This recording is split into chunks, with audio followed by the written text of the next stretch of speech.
To the Journey of an Awakening Spirit with your host, Kathleen Flanagan.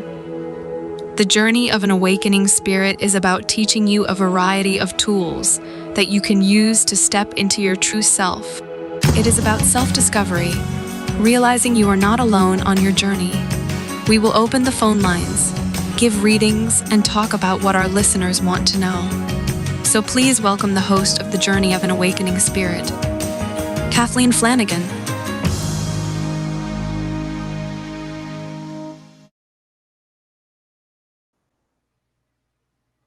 Hi, everyone, and welcome to the Journey of an Awakening Spirit. This is Kathleen Flanagan, your host, and we are on the Bold Brave TV network. And last week I said I got some information from Spirit of how we're going to do things a little differently, and I'm going to start the show with using 3 tuning forks. One is to bring in the love vibration, one is happiness, and one is just to do an overall, just bring in a balance. And then I'm going to introduce my guest, Dee Doheny. And we will have her do a lot of her talking about what she's doing in her world and how exciting everything is. So here we go.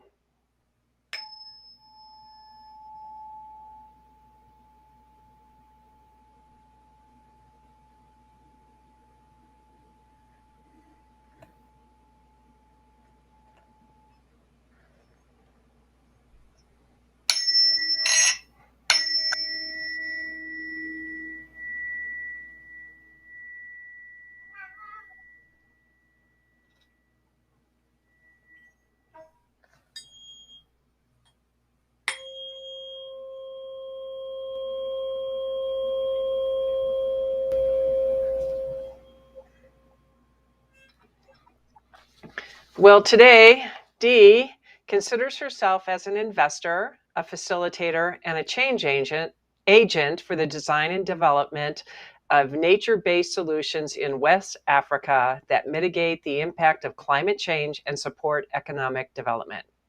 She has decades of experience in project management and finance, from large-scale real estate development to the startup of New York-based businesses that pioneered the development of the hybrid bond lease market. Asked what she considers her greatest asset, she offers her curiosity. As the daughter of an English teacher and a world traveler, Dee developed her curiosity from her mom's ethos to never stop learning. Her curiosity has led her on multiple journeys of discovery, including her own personal development. Today, she is here to talk about her journey and how she embraces the opportunity to do what you can today with what you have. Welcome, Dee. Hi, Kath. Hi. So nice for that you came. And Dee is my mastermind partner. I just want you all to know, because I've talked to her about her enough, and I have been on this journey with her since she pretty well started almost 2 years ago now. And it's a fascinating story, and I'm totally amazed at what she has done in such a short period of time. And when we're in it, but I'm an outsider observing, and I can't wait for her to share her story from start, when she started, to where she is today, because it's really remarkable what one person can do. So Dee, I'm going to have it go to you. How did you start this? Well, as you mentioned, it goes back almost 2 years, and I was in a rather unfulfilling position in project management. I've done consulting in project management and startups for many years, and hit my 60th birthday mark. So it was time for something new. And a good friend of mine, who we consider family, extended family, became a traditional leader in Ghana. Now, he was a person who attended undergraduate school here in the US, and then he went to law school here in the US. And then after he got married in 2018, a couple years into it, he was approached by some the local leaders for his domain, and they asked him to become their king. And another word for the king in that community is the paramount chief. There are many chiefs within Ghana, but there are much fewer paramount chiefs. So they are the highest ruler for that particular domain where they rule. So he became a traditional leader January 2022. And I had already started in this process, but we talked about his pillars of progress that he wanted to work on in Accra and Ghana. And he and I had worked before on some environmental projects. And so environmental education, women's empowerment, equality, those are all major pillars for his vision. And so he asked if I wanted to help jump in. And I said, sure. So our original vision was actually to establish a tech center in Accra. And they have a lot of very well-educated, smart individuals young people who are very tech savvy. And they speak English, that's their primary language. And they speak with a British accent because of colonialism. And so we talked about it and we thought it would be a great fit. There's a lot of tech companies that are looking for alternatives to some of their call centers or for offshore support that they generally go to India for. The labor market's getting pretty tight over there. So we had thought that would be our first stop. However, things change. And as we have talked before, it's always looking forward, but it's this, be open to this or something better. And something better just popped up. I started to get very interested in the carbon markets. And there is a huge push now for what they call and what we call nature-based solutions. So developing projects on large scale that will sequester carbon and also support local economic development, biodiversity improvements, something that supports nature. And so we started looking at that. And there are some tremendous opportunities throughout Africa. They have beautiful landscapes and a lot of open land, but much of it now has become degraded because of overlogging or for mangroves, for instance. They use mangroves for smoking fish and for fuel, and it's easily accessible when you live on the water or along the coastline. And you have to understand the economic situation of individuals that live in these communities. And they are quite disadvantaged. They're poor. And a lot of them in these rural communities aren't highly educated, as opposed to the people that live in Accra and in the more developed cities, many are highly educated. So we started looking at some areas that have mangroves, and we ended up designing a project for the Volta River Estuary, and it's about 15,000 hectares. Much of it would be reforesting the mangroves, working with the Federal Forestry Commission, as well as the community members and traditional leaders.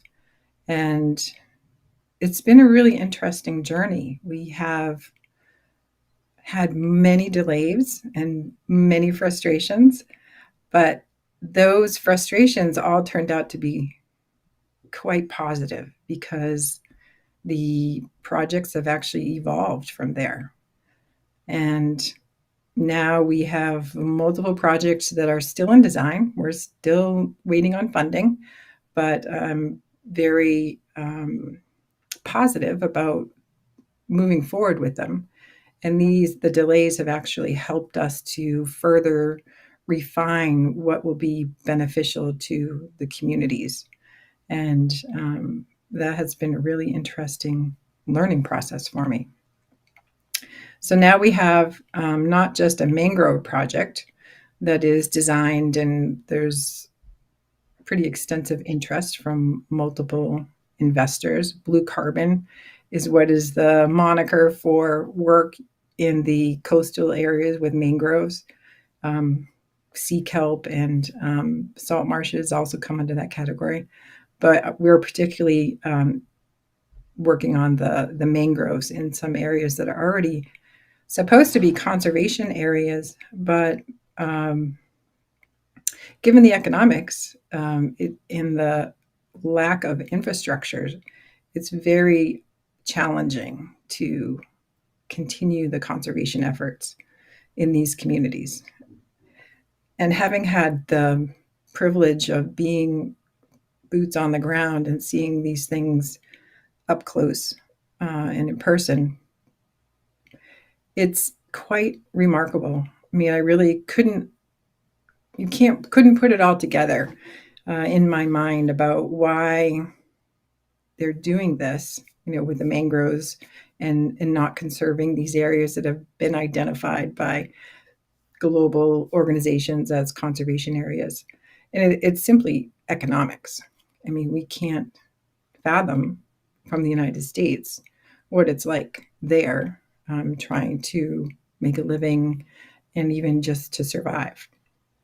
So having that privilege of being there in person and seeing the incredible erosion that has occurred already, and how the ocean has taken away large portions of towns along the coastal area, it was just amazing and inspiring, which inspired me to do more and to really further refine what we're doing. So we have business entities that are in Ghana and Nigeria, and these started organically. But as we've moved ahead, we made the commitment that these are going to operate as social enterprises, so that it's not going to be all about profit for us and for the other members of our team, but it's going to be the benefit for everyone, and particularly for the communities. So that was one thing that came out of this or something better. And just being open to that opportunity and to being open to what can come with additional research and experience and interactions with people. It's really been a great process and a great road to go down for me. Well, and you've got these communities are actually getting behind this as well, right? Even though they're poor and may not fully understand to the level and degree that you do, they're standing behind it because there's an opportunity for them to rebuild their communities, have, a little bit more cash or whatever, but it's all about preserving their way of life in a better situation instead of a poor situation. Was that accurate? Oh, sure. And that too, it has evolved because there have been just numerous nonprofits that have gone in and done various projects within these communities, where they have a certain amount of funds that go in and try to structure, whether it's clean water or waste management or some other type of system, and everyone's on board. But when the funds run out, then things kind of just collapse, and they often go back to what it was before, so that it's not sustainable change. And other things that have happened is that, people go in there from out of the country thinking, oh, I have this amazing idea and then I'm going to make it all better. And we're going to make it all better for them. And we can do this and this and this. But the downside to that is that they weren't fully engaging the community to make sure that what they were bringing to the community was actually what we wanted. So there have been, even just for the mangroves, there have been projects that have tried to, teach people about the mangroves and, why it's so important to preserve them. It not only helps with erosion for their communities, which is a very critical issue for them, but also it dramatically impacts the nurseries for the fish and for the shellfish, and for other even endangered species. They have multiple turtle species within that community. They have manatee, they have the Nile crocodile, and all of these are endangered, but they depend upon one another. And without having that optimal,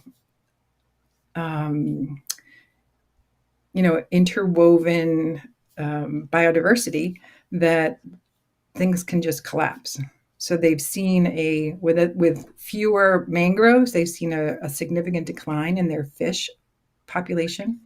And most of these communities are fishing populations.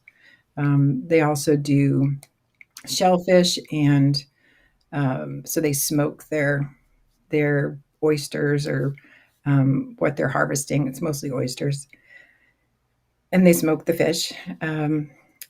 But even so, that going back to that, they've had these interventions and they've had these discussions on a community level. But if you don't really address what the basic infrastructure challenges are, or the economic challenges are, then there's no long-term ability to sustain it.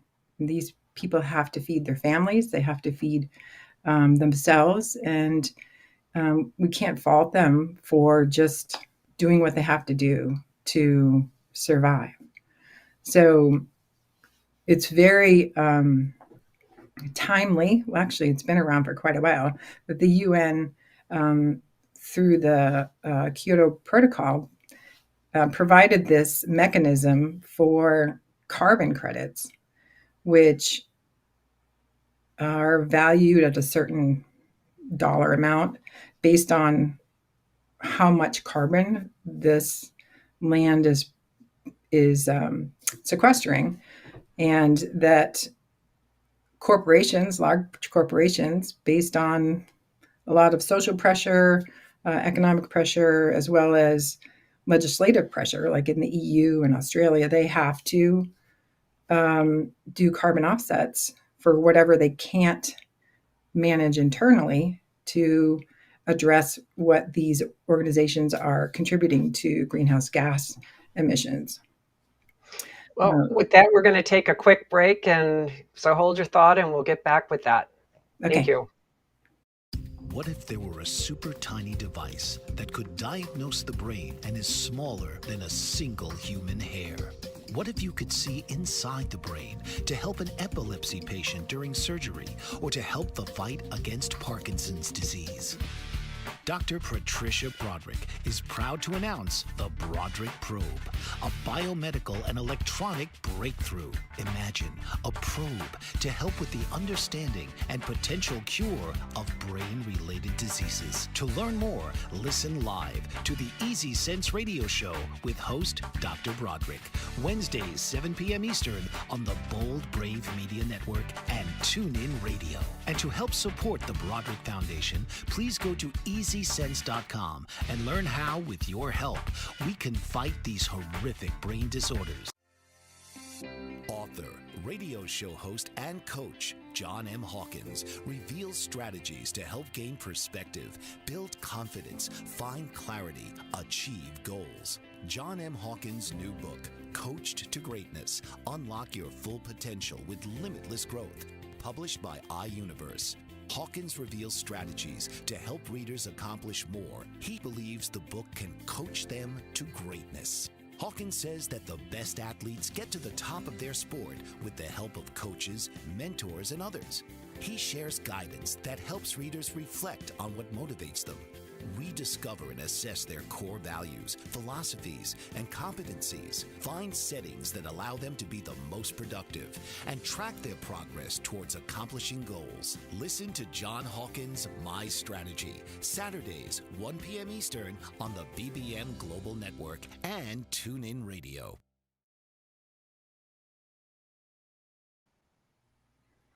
Welcome back, everyone. This is Kathleen Flanagan, your host, and we are on the Bold Brave TV network. And we are meeting with Dee, and she is talking about building her business in Africa. And she was talking about the hectares and what that is to buy the land, I would say, to help these communities come back and flourish instead of being impoverished.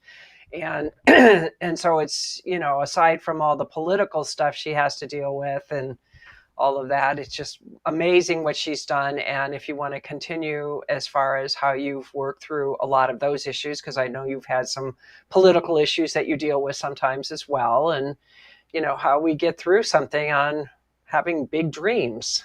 Mm-hmm.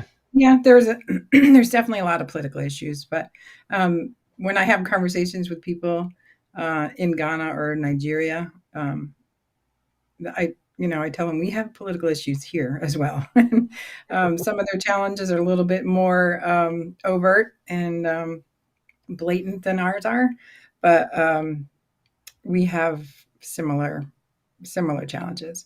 But it's really a function of patience. I have definitely learned some patience over this time, that things just take longer.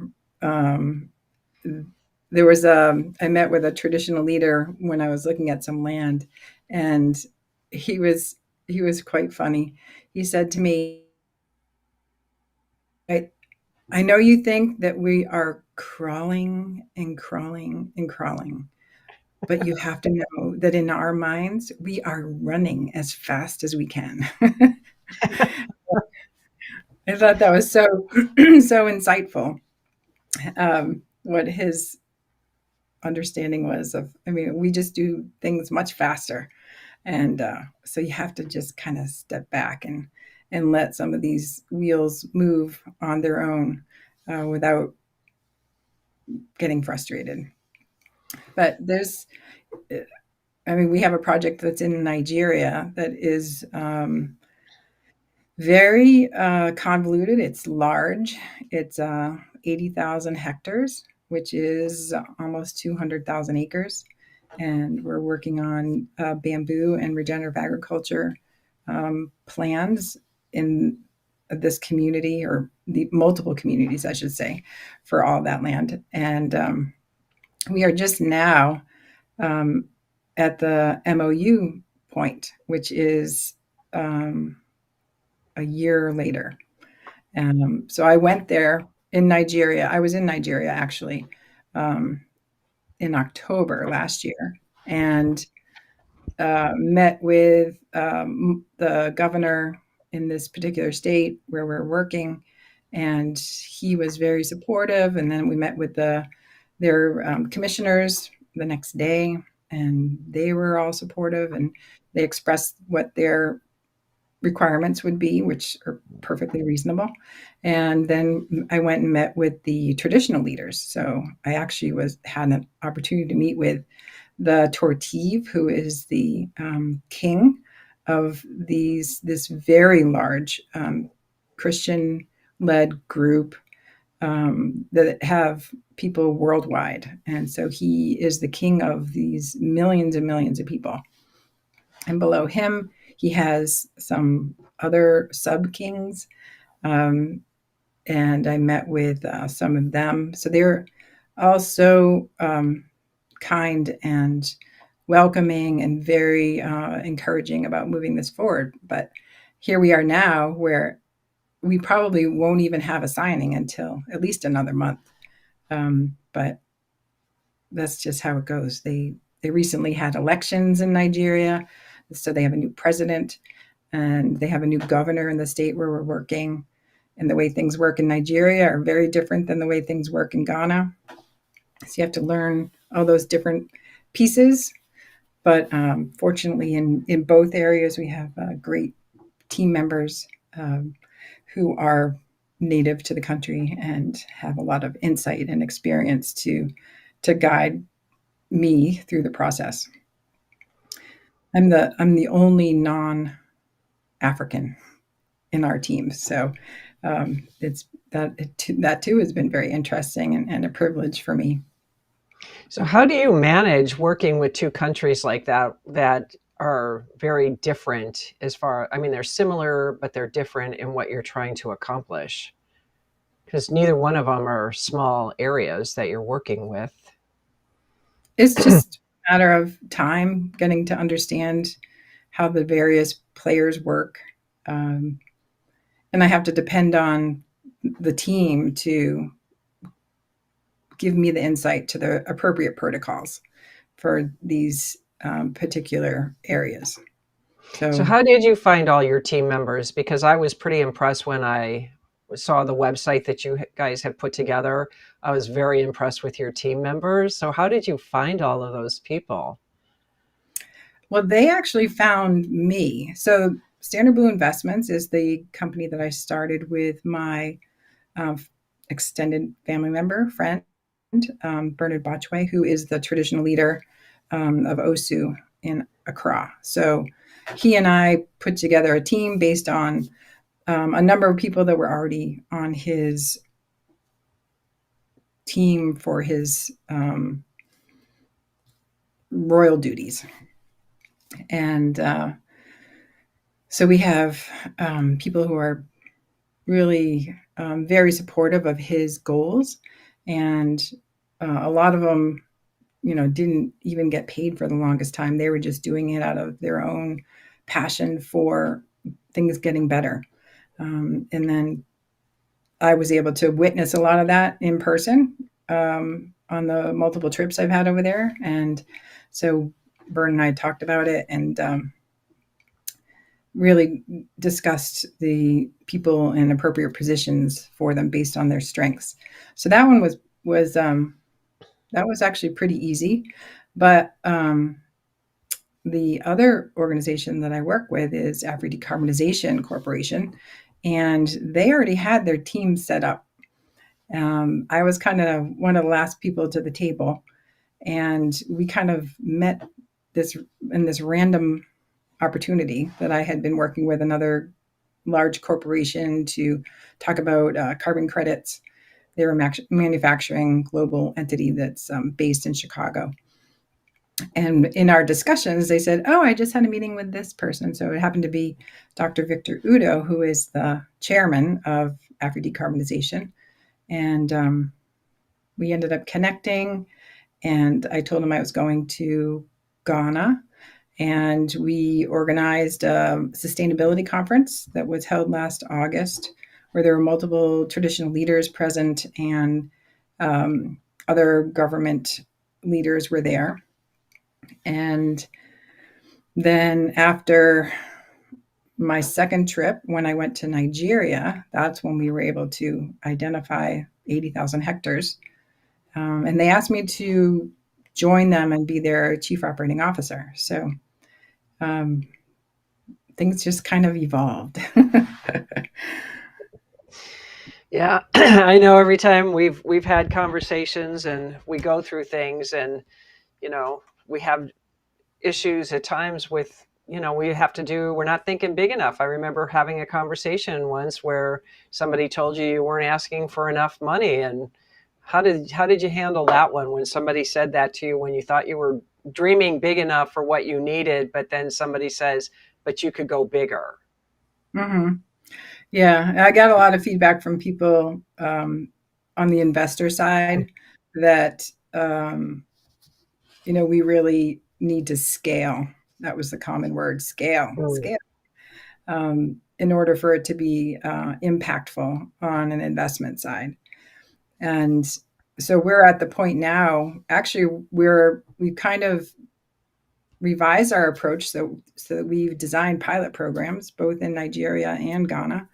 and with the presumed success of those pilot programs, then we can go up and scale up, and roll out over the next number of years for the large scale, which is 80 to 100,000 hectares in both countries. But they said, I did have a conversation with somebody. I said, we're looking for, $500,000 to 750,000. And they said, oh, no, that's not enough. They said, you got to go to your friends and family for that. But I didn't have friends and family that had that kind of cash, or were at least willing to part with it. So, it's been a journey, but there are actually, a lot of entities out there that are interested in regenerative agriculture, and they're very interested in blue carbon. They're very interested in, everything that we're doing. And are they finding you on LinkedIn, or how are they finding you? Is it by word of mouth or some other ways? Because I know that you've done a lot of work on LinkedIn, which to me is really amazing, what you have accomplished on LinkedIn, for a social media place to meet people. Right. I actually credit LinkedIn with a lot of this journey, because I just participated in multiple webinars. I got to know key individuals in the industry, and then I reach out to them and, ask them to connect. So I follow them and see some of the things that they're doing or their publications. And that has been really how I've learned a lot about, what conferences do I need to be at? Who do I need to connect with? And, what kind of funding is out there? So, yeah, I'm grateful for LinkedIn. And actually, post COVID, there's just a whole change in attitude about LinkedIn. And that has been a major resource for connecting. I think a lot of people have just moved and opened themselves up to all that. Well, we're going to take a quick break to hear a word from our sponsors, and we'll be right back. What if there were a super tiny device that could diagnose the brain and is smaller than a single human hair?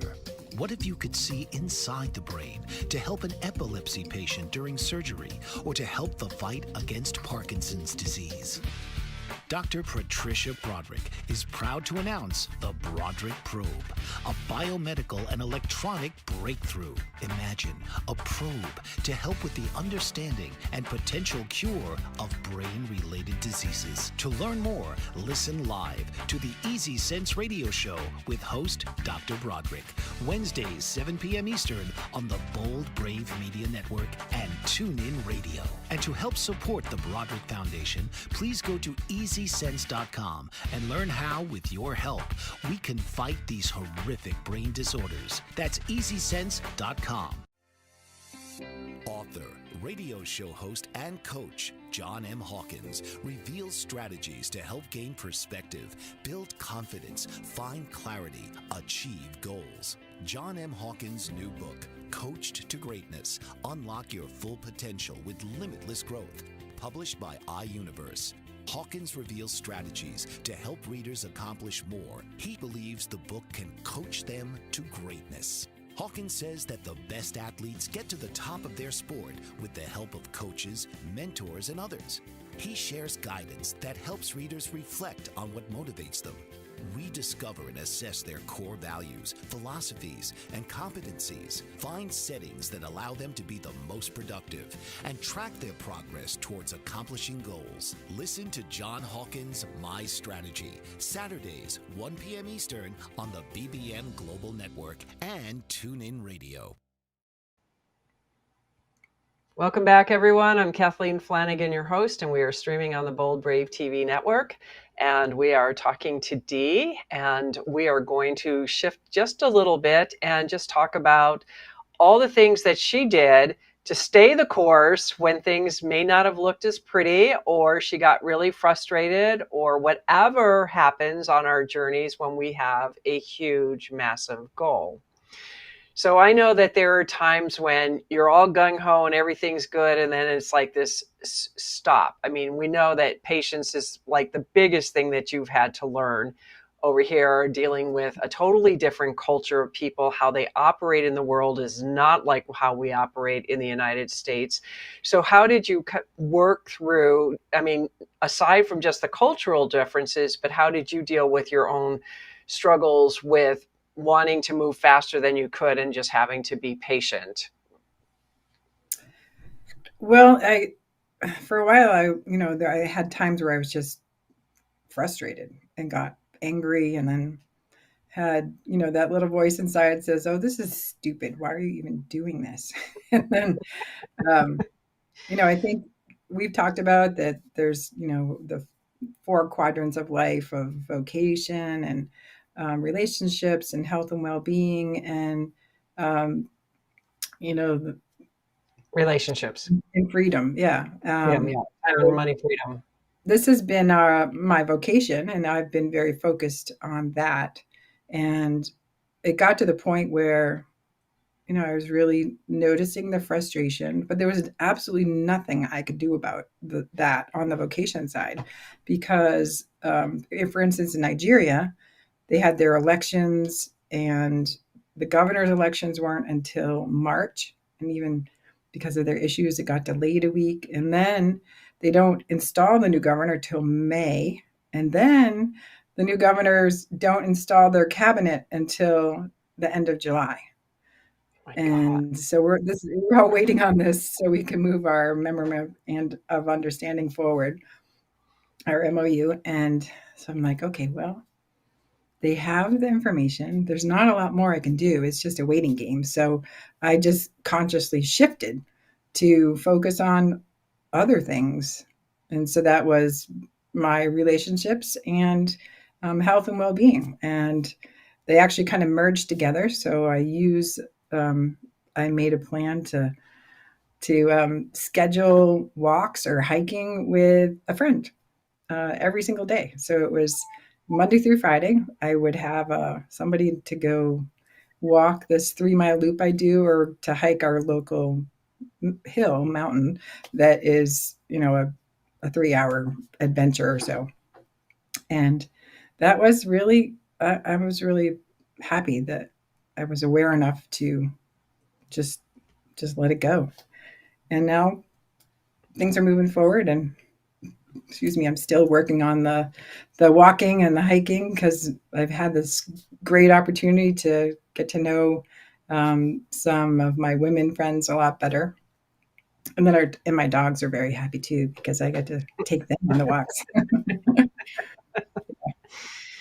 Yeah, I find that because I know that we always talked about, well, let's dance. I know I went to the gym and walked for a while, and in doing dancing, because those endorphins, especially when you're just feeling that frustration or angst, like nothing's moving and all of that. And, so I know that we both encourage each other when we just have those moments, Mhm. because they're going to come up, and it's how do you deal with them? I mean, like this past weekend, I went down in my crawl space to deal with more of those moldy boxes, and I hit a wall that I just laid out in frustration of just what was I thinking when I started Awakening Spirit with, all these bottles, and the boxes are ruined, and the mold, and it was just so frustrating and upsetting to me on so many levels. But what happened out of that was my perspective changed.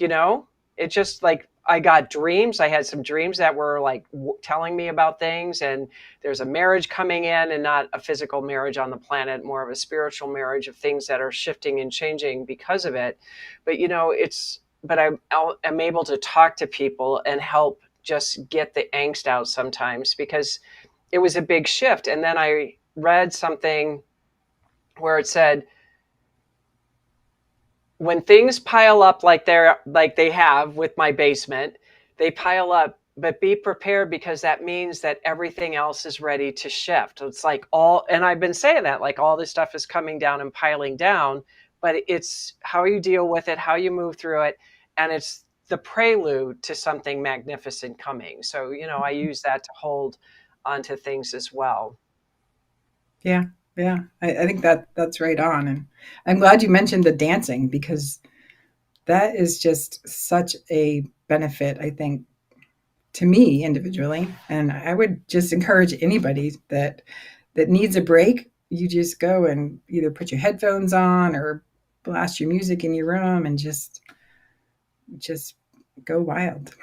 I know. I bring my cats out and hold them, and sometimes they're like, "Really, Mom?" And other times they're like, "Please put me down." Or it's like, "What is she doing? She's lost her mind." And that just makes me laugh, because part of it, you want to start laughing again and get that shift in your brain out, and laughing is probably the best thing. And I have 4 crazy cats in my house, and they do crazy things at times. And when I drag them into my little dance routine, the looks on their face and the energy they emit is just, to me, it's comical. I just love it. I get a kick out of it. And I think that's kind of funny when they give you a look, because people don't think cats have personalities. And oh my God, I have 4 cats that are full of personality. Yeah, they all do. I know they do. All of our animals have personalities. Yeah. And you just have to be aware of that and realize that, they have a consciousness as well. Yeah. I think another thing, a tool I think that was very helpful was just working on the gratitude for what we have. I mean, sometimes I can be blinded if I'm frustrated, and consciously taking that step back to really understand how grateful I am for all the things, all the people in my life, and all these amazing experiences. And there's just so much. Just the grass is green, and we've actually had a lot of rain lately. But this is the first summer that we've lived here in 20 years that we haven't had brown grass at this time of the year. I know Wyoming and Colorado are completely green right now. It doesn't stop raining. Every day we have rain. And it's like, I think I've gone from the high desert to subtropical. Our soils are not prepared for this kind of water at all. So it's kind of interesting to see how green Wyoming is, because it's usually very brown. And it's Wyoming. There's such a beauty about Wyoming, and it's just so vast. And these 6-hour drives have just made you just kind of get appreciative of just everything. And I know that there was a point that you talked about one of your trips to Africa, and you just expressed how poor these communities were and how they had just nothing, and just the emotion that you emanated at that time was that it was like I felt what you were saying, and it was like, wow, there's so much that I even take for granted, even though I'm appreciative of what I have. But to hear how you described what these people go through over there was immense. And I know that made a big shift in you, because I could see your whole energy shift from that, as far as, we all have it made in the United States. I don't care how bad everything is in the United States, we have it made, because I've been to third world countries and I have seen poverty that we do not have in this country. Even though we have it, it's not like other countries. Mm. Yeah, we do have some places in our own country that are deeply impoverished, but I think it's different in Africa. I mean, they might not even have a bite to eat for a day or two. I think one of the most eye-opening things for me was understanding that there's a market there that traffics children to go fishing. I mean, with fishing and for agriculture. So there might be a family where maybe the father's not there anymore. He's passed away or he's gone. And the mother's trying to manage, 6 or 7 or 8 children. And somebody comes along and say, hey, I'm going to give you $200. And if you'll give me your child to come work with me. And when I first had heard about this, I just couldn't imagine it. It just, how could somebody give away their child? And you just come to appreciate that it's a function of their survival. And it's horrible for the child, especially. But it's just, that's part of why you have to get to the root of the problems, which is the economic issues, and see what can be done to support change. I think that's really important to message, because I don't think we ever really want to go to the core of the problem because of what we might find in the core. And, and I mean, I've had this dream last week about my own personal life, and it was showing me something that I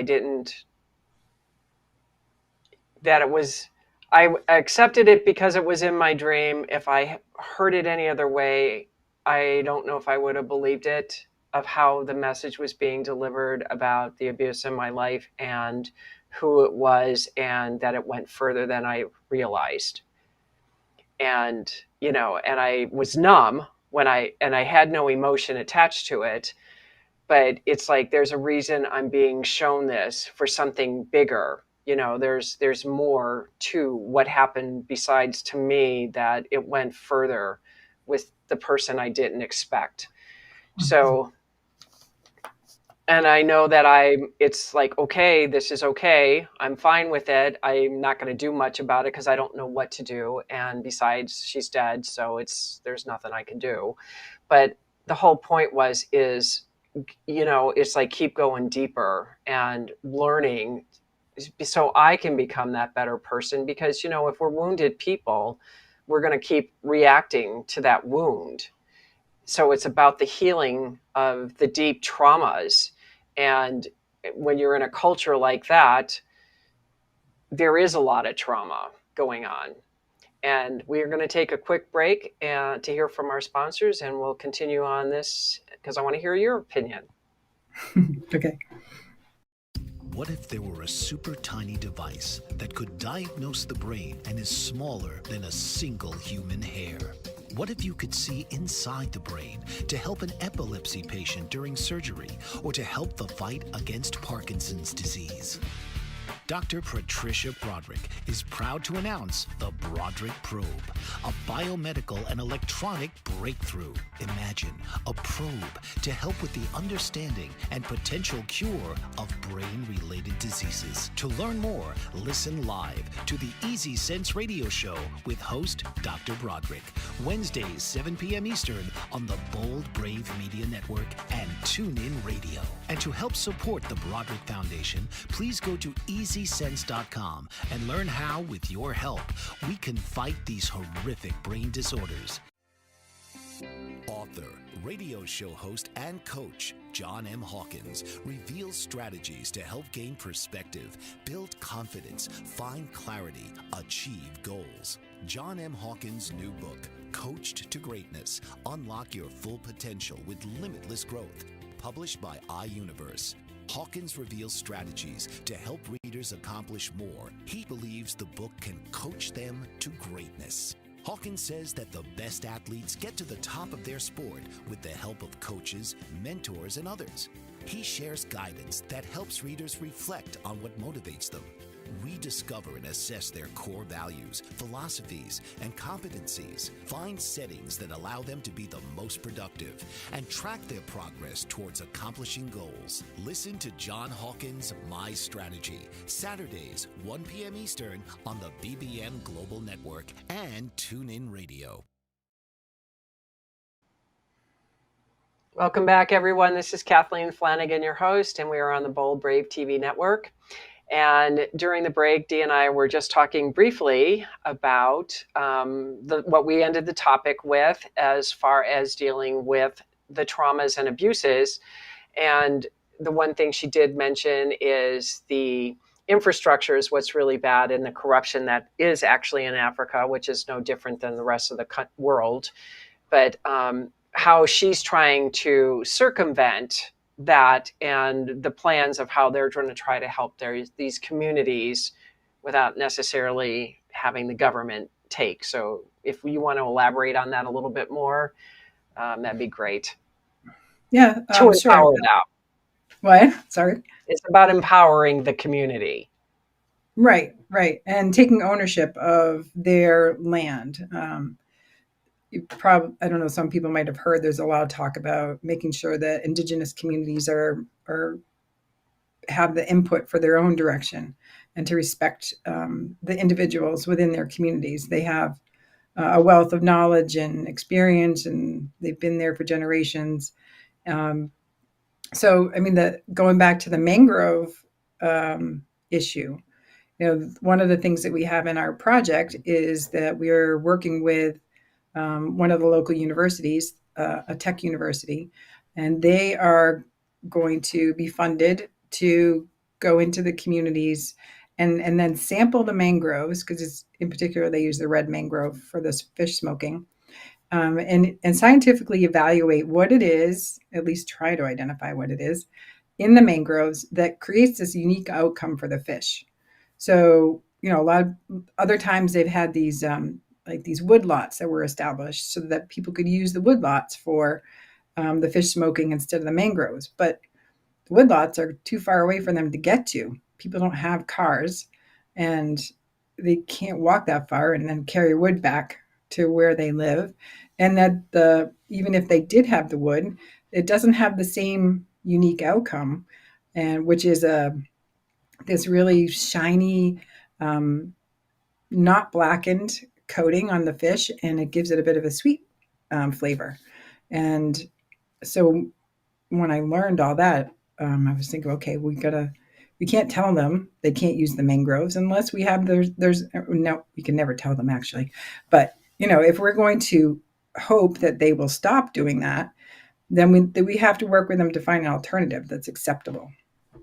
So part of that is the engaging scientists from the local university to identify what it is that's within the mangroves that creates that outcome. And one of the things that we're hoping is that maybe if we can even like soak bamboo in seawater, maybe it's the sodium in the coming from the seawater exposure plus the sugar within the plant, and bamboo has lots of sugar in it, that maybe we'll have a similar outcome.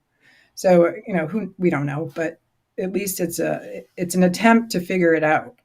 And as part of that, we have designed the project to have various locations for different agricultural production, so that there's an opportunity for the people who use the mangroves as their income. They go and harvest the mangroves and then sell them in the local market, to provide another opportunity for them to make money. You can't just cut off their income supply. So we'll be working with them to actually build 100-hectare lots, 50 to 100-hectare lots that allow them to grow bamboo and grow other relevant agricultural products that they can then sell. And then hooking them up with this really cool platform that's in Africa right now called Farmerline, where they connect sellers with buyers and suppliers, and there's a lot of things happening. So, it's not just one thing that we can do. We have to have multiple pieces for the solution, and that's one of them. So, and really the heart of what we want to do is build capacity. So as I said, there's many people who are very well educated, but they haven't had the experiences that maybe some of us have had. And that when we work with them and engage them, then they're just going to build that capacity. So that's part of the goal. So what would you say to everyone as far as what would be a word of advice to keep moving forward when you have a big dream? Well, believe in your dream. If you can, you've probably heard that expression, conceive, believe, achieve, and that, whatever your mind can conceive and believe, that ultimately you can achieve. I have this saying here on my desk from Goethe, and it's, whatever you can do or dream you can, begin it. Boldness has genius, power, and magic in it. And you just have to you can't listen to all those negative voices out there. And even within yourself, I'm sure there will be negative voices that pop up, but do something every day that's going to move you forward. Maybe it's just you go on LinkedIn and look at some articles and read, or you do a webinar, or, if it's your dream is just to become fit and healthy, then, do a walk around your block, or, just, you got to do something. Keep going. Well, thank you. Thank you for coming on to the show. I really appreciate it. And I want to thank everyone for watching. This is the journey of an awakening spirit. And from my heart to yours, I hope you have a fabulous week. This has been the journey of an awakening spirit with your host, Kathleen Flanagan. Join Kathleen each week as she will inspire and empower all those who are drawn to her to live their highest vision in the context of love and joy. Right here Tuesdays at 4 p.m. Eastern on the Bold Brave TV network.